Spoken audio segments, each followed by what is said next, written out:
Donc quand j'ai commencé à faire de la photo en 2004, j'avais pas de thème de prédilection. En fait, voilà, je voulais faire de la belle image. Donc ça pouvait être de la côte sauvage, ça pouvait être des photos de la ville aussi, de la ville de Brest, parce que je venais d'aménager à Brest à ce moment-là. Et je me suis rendu compte en fait que mes photos de la ville avaient un impact assez intéressant. Donc du coup, je me suis mis à me centrer, à me concentrer en fait sur des photos de la ville. J'ai une formation de peintre décorateur, peintre en lettres. Donc ça c'était en 98. Je suis parti à Auray, étudier pendant 2 ans l'enseigne peinte. Donc pour apprendre les techniques de peinture pour fabriquer des enseignes, des marquages de véhicules, tout ça.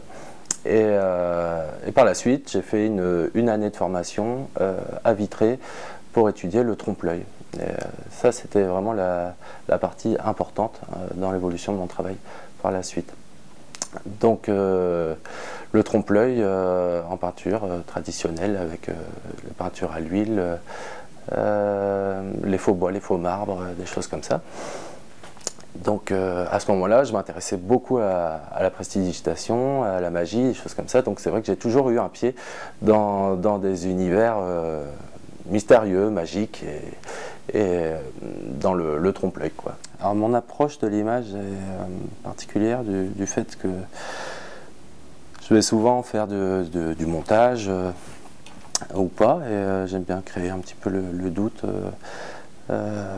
sur le fait que ces choses existent vraiment ou pas. Qu'est-ce qui est encore réel? En fait, ouais, c'est un peu la question que j'aime bien. Les gens se posent cette question-là. Qu'est-ce qui est encore réel? Et qu'est-ce qui est encore vrai? J'aime bien que les gens se questionnent sur leur environnement, sur leur lieu de vie, et sur ce qu'on n'observe pas à sa juste valeur dans notre quotidien, quoi. Donc j'aime bien transformer notre environnement et le montrer tel que moi je peux l'imaginer et le voir dans ma tête. Brest m'a toujours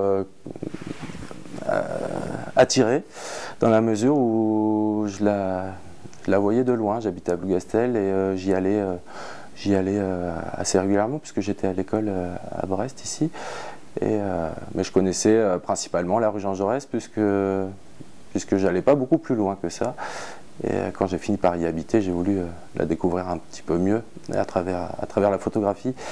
Donc j'avais entendu beaucoup d'histoires avec mes grands-parents, tout ça, pendant la guerre. Et du coup, il y a toujours cette notion un petit peu du passé trouble de la ville de Brest qui m'a un petit peu attiré, qui m'a questionné, qui m'a donné envie de creuser un petit peu et essayer de découvrir la ville à ma manière et en m'inspirant des histoires que j'avais pu entendre à droite et à gauche. Donc voilà. C'est vrai que ça m'arrive souvent, en me baladant dans les rues, de penser à l'armée américaine qui pouvait passer là il n'y a pas si longtemps que ça finalement. Et peut-être que mes traitements d'image un petit peu apocalyptiques peuvent avoir un petit relationnel avec ces histoires que j'ai pu entendre sur Brest et la ville et la guerre, quoi.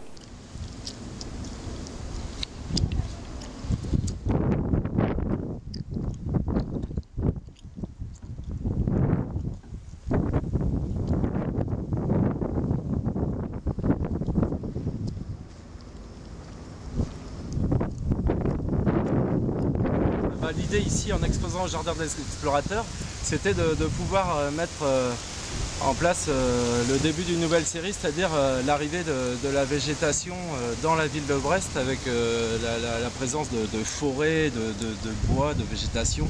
Donc c'était une très belle opportunité ici de pouvoir exposer dans cet endroit magique et mythique de Brest. Ici c'est Brest.